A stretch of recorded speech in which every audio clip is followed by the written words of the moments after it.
Evening ஸ்நாக்ஸுக்கு நம்ம சுண்டல் காலையில் ஊற வச்சுட்டோம். ஒரு 6 மணி நேரம் ஆச்சு. அது நம்ம வேக வச்சு எடுத்து வச்சுருக்கோம். அதையே ஒரு 2 டேபிள் ஸ்பூன் எண்ணெய் ஊற்றி கொஞ்சம் கடுகு போட்டுக்கலாம். வெங்காயம் கொஞ்சம் போட்டுக்கலாம். வெங்காயம் வரமிளகாய்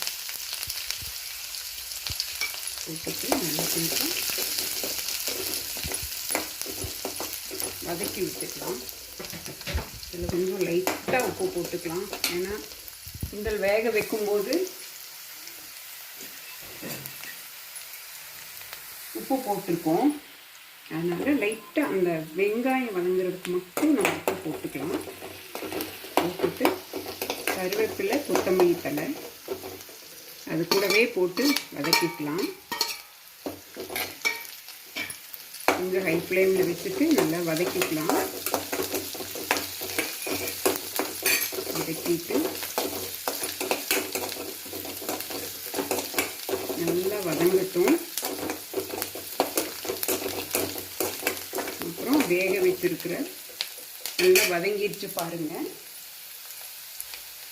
வேக வச்சிருக்கிற உப்பு போட்டு வேக வச்சிருக்கிற சுண்டல் எடுத்து, கருப்பு சுண்டல், அதையே அந்த வெங்காயத்தில் போட்டுடலாம்.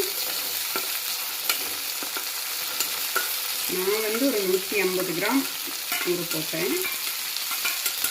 ஈவினிங் ஒரு ஸ்நாக்ஸுக்கு டீ டைமுக்கு இருக்கட்டுமே அப்படின்னு.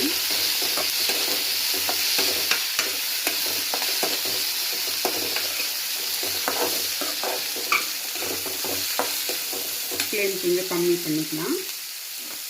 கம்மி பண்ணிவிட்டு கொஞ்சம் ஒரு 2 செகண்ட் இப்படி கலக்கி விட்டுட்டு தேங்காய் துருவி வச்சுருக்கோம். கொஞ்சம் ஒரு 2 பீஸ் இருந்தால் போதும். 150 கிராம் தானே, அதனால் தேங்காய் துருவி வச்சுருக்கோம். அதை அப்படியே மேலே தூவி விட்டுடலாம்.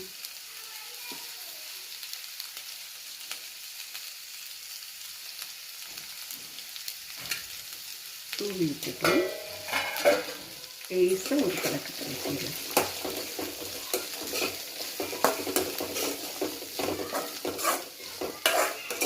லேசாக ஒரு கலக்கு கலக்கிட்டு நம்ம அந்த தேங்காயோட கலர் மாறட்டும். அது வரைக்கும் கொஞ்சம் அப்படியே விட்டுருவோம். அப்போ தான் நல்லா டேஸ்ட்டாக இருக்கும்.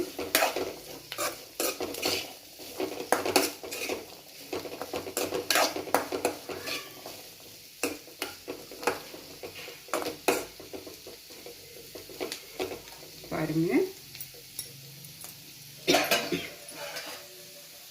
ஸ்நாக்ஸ் ரெடி ஆயிடுச்சு.